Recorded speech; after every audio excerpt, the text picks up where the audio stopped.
You're listening to the Teach Better Talk podcast featuring expert educators eager to share progressive tactics to reach more students. Teach Better Talk is created by teachers and fueled by passion. Let's get started. Hey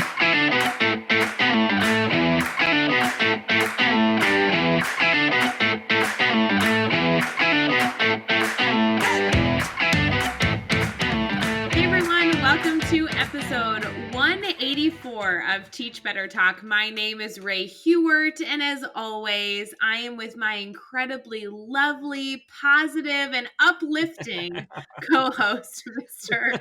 Jeff Gargis. Oh, that's funny because I've been frustrated because we've been having all kinds of technical difficulties tonight. There's I appreciate that lie. Yeah, That was it's great. good. It's good to speak it into existence, right? Like It is. you That's what we're start doing. by being negative and cursing, and then you start with my incredibly positive, uplifting co-host, and all of a sudden you have to be positive and uplifting. All right, I love it. Can we talk about someone else who's just like positive, uplifting, just a ray of sunshine all the time? Or at least every time I talk to her. I Can would we love highlight to, someone? because I got to talk to her today too. Can I just say that who you're going to bring up? She talked to me, you, and Hans all in one day. And my first comment to her was, "Is that too much Teach Better team for you?" What'd she say? Well, of course she said no, she hadn't talked to. And then she listed like 5 other members of our team.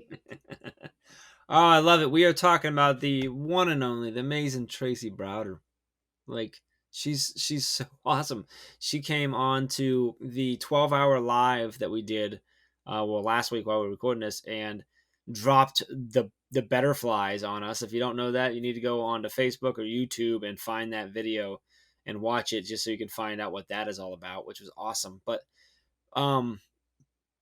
Ray, you were like the one who introduced me to Tracy. I'm curious. I don't know if I necessarily know this, but like, how do you know Tracy? I don't want to go on forever. Like, obviously at the start of a podcast, but like, can you tell us like the story of meeting Tracy? The and, like, story why of you meeting, were just like, this woman's amazing. You all have to meet her. Yeah, the story of meeting Tracy, I think she tells it better than I do, but it's somehow we got connected and she called me kind of out of the blue for advice. And throughout this time of her kind of searching for some answers, she shared so much of her story and so much about her growth that she's been able to do over the last few months, last few years, so much about the passion she has and kind of like really building where she wants to go. And I had no idea, truly, I had no idea that one conversation with Tracy was going to lead to her like explosion in impacting education. And she was so foolish when she was on the podcast just recently of Teach Better Talk. She credits me for like celebrating her and like telling her that she can do it. And foolishly, I just had this moment so often when I speak to her, I'm like, Tracy girl, this was all you. Like she is a passionate educator that I'm so thankful I'm connected to. Really, she did me such a wonderful service by just, getting connected. But holy cow, I mean, she's an educator that's publishing 6 podcast episodes a week, and her mission is so authentic. She just wants to foster a safe, fun, giggle-filled space of positivity and energy. And I love that whether you're listening to her podcast or her being featured on a podcast, holy cow, is this girl full of the future of what education has to turn into. Yeah, wow, you summed that up well. She really is she's giggle filled. I love it. She's so much fun. It's hard not to have, it's just hard. It's impossible to not have fun talking to her. But she brings so much value when she talks, just so much passion, like about what she's trying to do. And just the idea of getting to be a teacher and be in education to her is just everything. She's so happy about it, so excited about it that it rubs off on you and you just enjoy the day more is how I always feel with it. Completely and truly. I know you and I both actually talked to her today, but there's such a difference between somebody who brings and oozes positivity that's more or less just fluff, and it makes you feel good, you feel inspired. But Tracy like wants to change the world, and she does it with this like kind-hearted, beautiful approach. And I love being able to celebrate her on this episode, especially since she was just on the Teach Better podcast just a few weeks ago. because holy cow, if you missed that episode, you got to go back. But then also her podcast, where by the way, by this point, she's published, 12 to 24 different episodes like of her own podcast. I mean, she's done so much that I encourage you to stay connected to her because this is an educator to watch without a doubt. And that podcast is called the Intelligogy Podcast. You can follow Tracy at Tracy Browder. It's TracyBrowder. And I lastly, and then we're gonna go into about this episode, but I was frustrated with we were having tech issues and stuff, and I said we gotta talk about Tracy so that I can smile. That's literally what I said. So Tracy, I hope you're blushing. We love you to death. It's We awesome love to have you. around. Anyway, so great stuff. Go follow Tracy. Get in touch with her. Connect with her. Let's talk about this episode. So on this episode, we've got John Green II, who John is a assistant principal of student services down in Gainesville, Florida. He's is with the high school. Um, lots of uh, lots of experience in education, lots of different roles in education, being a teacher, being a principal, middle school, high school. There's a bunch of different experiences that he's had. He shares with us. I really enjoy his journey, the lessons he's pulled from his journey. I really love that he takes those and he brings them into his school, into his classroom, now into the district, into the building. We talk a lot about building relationships, seizing opportunities, never giving up on your dreams, always growing, always learning. I mean, this guy was just totally like teach better talk, right on, just our mindset all the way through. Really enjoyed speaking with him. Ray, anything you want everyone to grab out of this episode before we jump into it? There's so many takeaways. If anything, remember to connect. As of right now, you have two people right off the bat you have to go connect with. You have to go connect with Tracy. You got to go connect with John. These are great educators. Do not miss this opportunity. I love it. With that, let's get into episode 184 with John Green II. All right, we are here and we are chatting with John Green II. And John, it is so awesome to have you on the podcast and get the chance to chat with you. I'm really excited to kind of dive in, get to know you, learn about your story, and be able to just highlight you for a little bit tonight. Before we get too far into things, man, how you feeling right now? I'm feeling great. Real honor, real pleasure to be join you guys on your podcast. Excited to get into it. Oh, we're so stoked that you're here. And I want to make sure our listeners can kind of learn about you as well. So, would you mind kind of sharing how you describe all that you do? Yeah, no problem. Really, I describe how what I do is, I really like to help young people find their path in life. Kind of authentic and genuine when it comes to dealing with young people.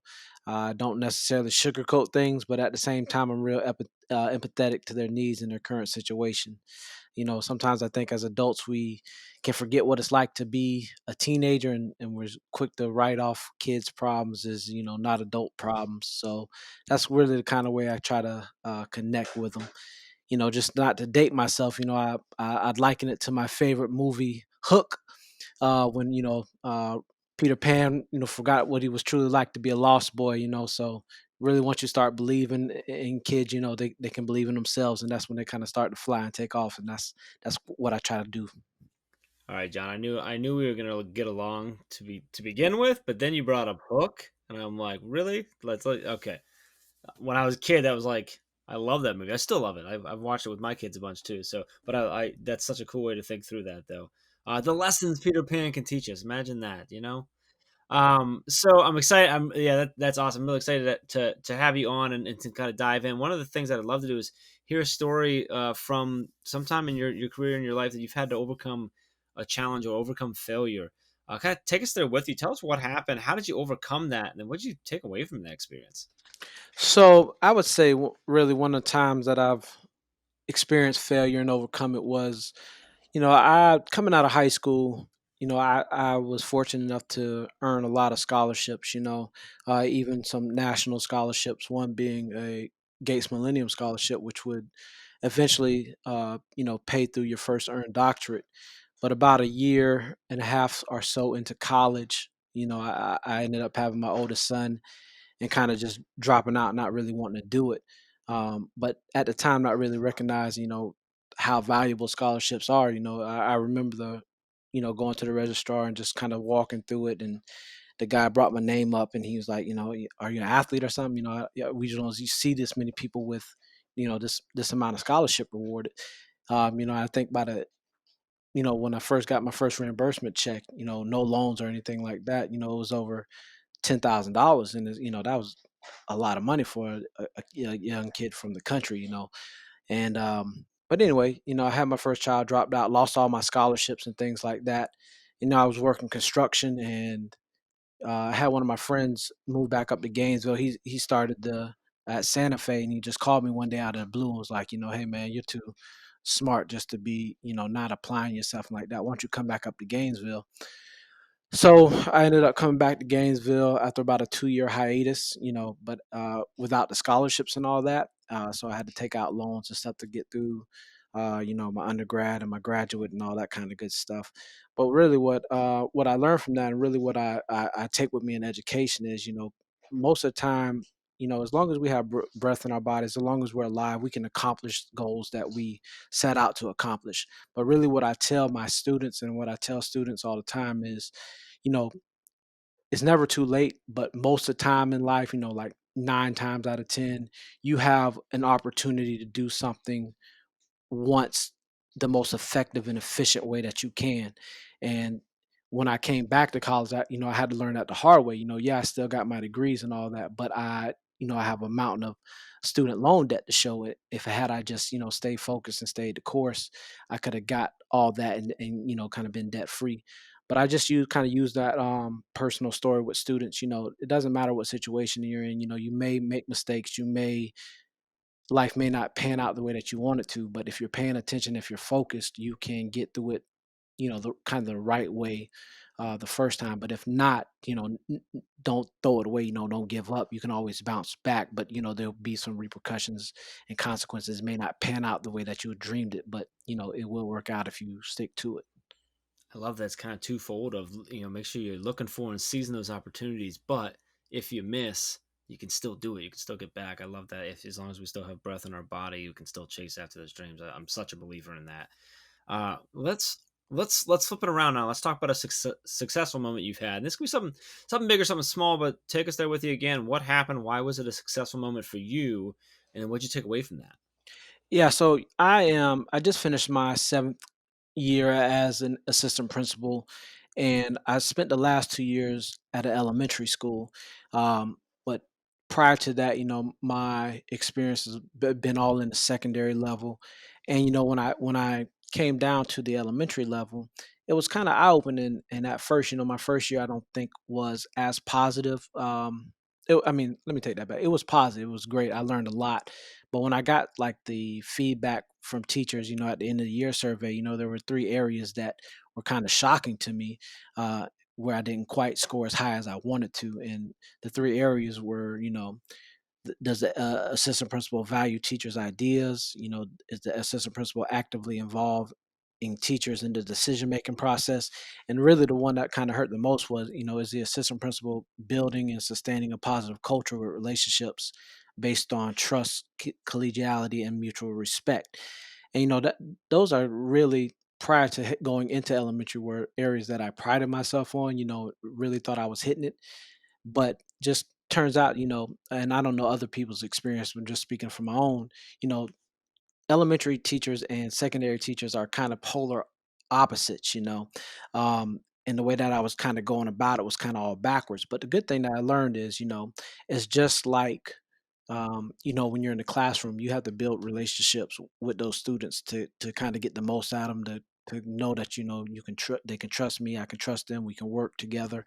And that's kind of what my first year taught me. I was just really so focused on learning elementary, not messing things up. I was fortunate enough to be at one of the better schools in our district, and I just really didn't want to mess that up. So I was like laser focused in on like the real administrative side of it versus, and I kind of lost focus on the relationship side of it.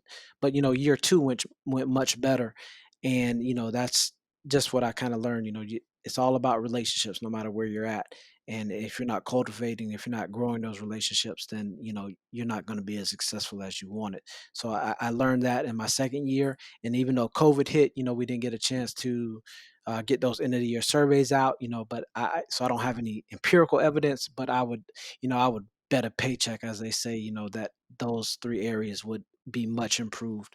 So I'm really feeling successful about that, and just I'm headed back to high school now, and the those 2 years in elementary, I really think just made me a much better administrator. So I'm excited to get back to high school and see what I can do with that.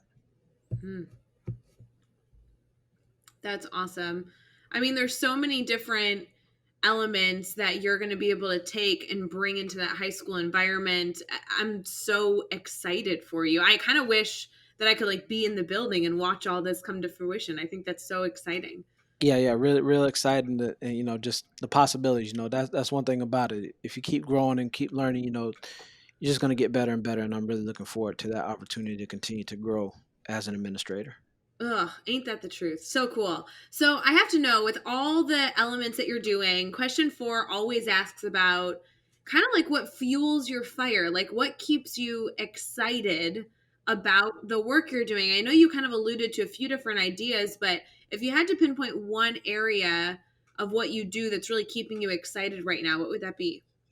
I would say, I'm the type of person that my core values are faith and optimism, right? So I'm looking at this COVID thing and just how it has hit and struck, the lives of everybody, and I'm really excited about how it's going to change the way people educate kids, like how we're going to move forward, because everybody's hoping to get back to normal or the new normal, but it's going to be different.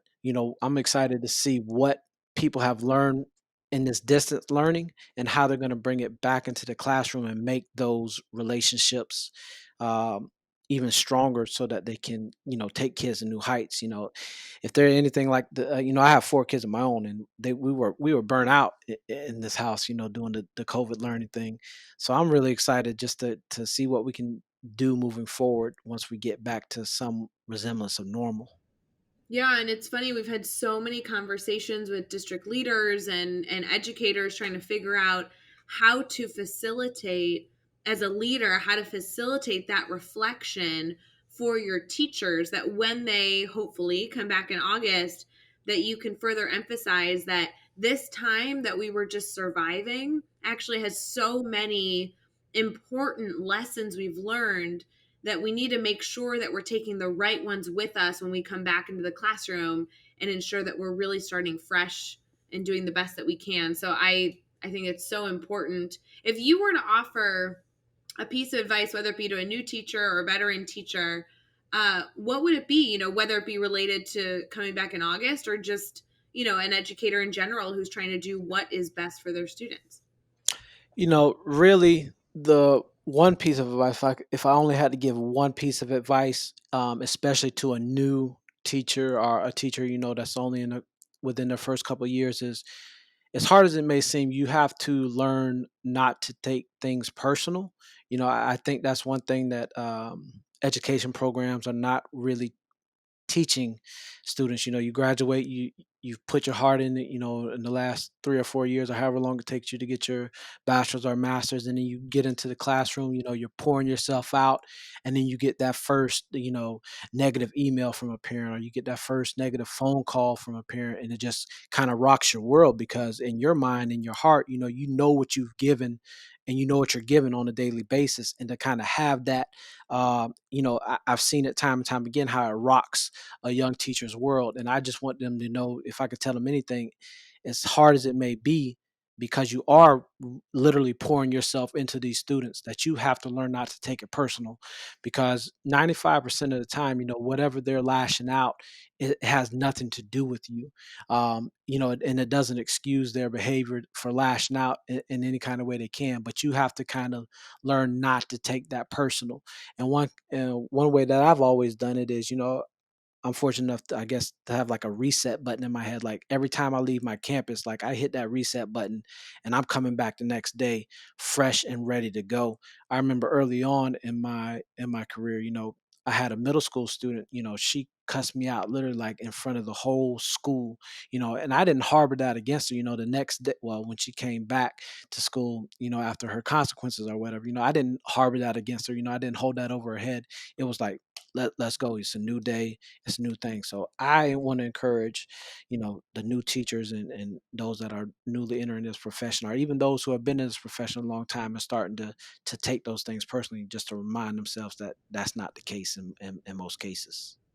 It's interesting you say that. Sorry to Jeff. I know you're gonna head to the next question, but John, I love that you noted the need for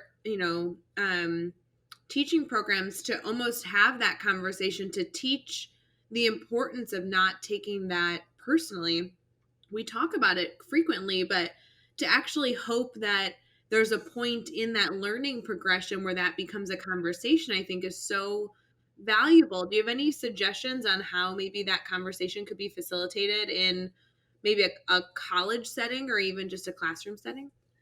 Yeah, I would say I would tell the College of Education to get with the I don't know what college has, like acting and drama and all that, and just have, just kind of create like a co-curricular class that allows those who are acting to work on their angry characters or whatever, and just, walk through those teachers in preparation and get them, on board so they can go through this and see what it's like. And so the first time they're not experiences in this is in real life, and a teacher uh, parent teacher conference, and they break down in front of a teacher, or they break down in front of that parent. They just it's an uncomfortable spot to be in, but they have to find a way to do it. And that, off the top of my head, I mean, that would be one way I would go about it. How brilliant of an idea is that? I love that. Like, I mean, talk about a cool cross curricular and utilizing that. I mean, for both ends, the actors and actresses getting to play that out, and teachers getting to feel that and like be uncomfortable. Uh, yeah, I'm telling you what, if you are at a university and you're listening, you should really be considering that. I think that's a great idea. That's really cool. I was gonna just echo the fact that like that conversation is so important. It's something that we talk, we as Ray kind of alluded to, that we talk about it all the time, about you can't take it personal. It's something. It's almost never about you. It's always about something else. That's such an important such an important piece of advice. So appreciate you sharing that. Let's All right. The next six questions, John. What we're gonna do is your goal is to answer each one of these in 15 seconds or less. So we can kind of go rapid fire here. You ready to go? Yeah, let's go. Let's go. All right. Number one. What is one ed tech tool you cannot live without? Right now is definitely G Suite, because that's what we've been using through this COVID ordeal in my district. So if you don't have that, then you're not going to be able to get your job done right now. Give us a book you're reading right now. So I just finished an old book I bought a couple years ago, Play Through the File, and I'm reading right now The Assistant Principal of 50. And when I get done with that, I'm going to hit award-winning Culture. Nice. Who do we need to follow on Twitter or Instagram today? I would, Principal Kafele, Brad Johnson, Sarah Johnson, a wonderful author. She, I believe, co-authored "Balance Like a Pirate," and also "Faith." It's a leadership in faith. Lead, lead with faith. Yeah. Yeah, Lead with Faith. Great book. Ray, do you know Sarah Johnson? Ray. Oh, I am a huge Sarah Johnson fan, but I heard she is Team Jeff. Yeah, John. Sorry, John. I was joking with Ray because we just love Sarah. We She's so love amazing. Sarah. So anytime her name comes up in Summer Fall, I just get super excited. Yeah, And yeah. yeah, her book, I think, great. Both books, great books. So She sorry, should I'm be getting. Team Ray though. That's the only thing that Yeah, she yeah, doesn't yeah, have going yeah, for yeah. her right now. All right, I threw us off. I apologize. It does not account against your time. It's my fault. No So, worries, no uh, worries. what's a good YouTube channel or website for educators? Right now, I'm big on Principal Kafele. He's doing this 18-week AP seminar live on Twitter and YouTube channel. So I'm big into him right now. And lastly, what is I'm sorry, no, not lastly. Boy, I'm way off. Give us a daily, weekly, or monthly routine every teacher should get into. Hey, you got to start taking care of your body, exercise and diet. And aside from that, you need to get into your own personal and professional growth, whether it's, reading, blogging, podcast, whatever it is. But you gotta take care of yourself physically and mentally. And the best piece of advice you've ever received. That would come from my dad. Nothing beats a failure but a try. It's something that he taught me early. I really never got it, that saying, until I got in my 20s. But it's how I approach every situation with every student, our faculty member. Have we tried it? If we did and it didn't work out, on to the next thing. I liked it. Nothing beats a failure but a Mm, try. man. Okay, Ray, what do you think? I messed it up in the middle by trying to be funny with the Sarah thing, but overall, I'm thinking trophy worthy. Oh, Yes. he's absolutely Okay. trophy worthy. Just because you messed him up, I mean, that just further emphasizes that he's hashtag Team Ray all the way, which really is all that matters. Yep. I lost it. Totally lost it. John, you absolutely get the Teach Better Talk trophy, Well, I appreciate it. I appreciate it. without a doubt. I do want to make sure our listeners can stay connected to you. You have so much that you've been able to offer thus far, and I can only imagine when you get into this new role how all of this is going to play out. You just have so much to share. I want to make sure our listeners continue to connect with all that you're doing. Would you mind kind of sharing out like your Twitter handle, how they can stay connected? Yeah, no problem. You can follow me on Twitter. I'm John the number two underscore four edu on Twitter, and I've just it's a tool that's been around forever, but it's one that I'm really just kind of diving into um, seriously here for like the last couple of months. Um, it's great, as you guys already know. So that's John two underscore four edu. I do warn you, John, if you are new to Twitter, there are some amazing people to connect with, but unfortunately, I connected with the crazy Jeff Gargas over Twitter.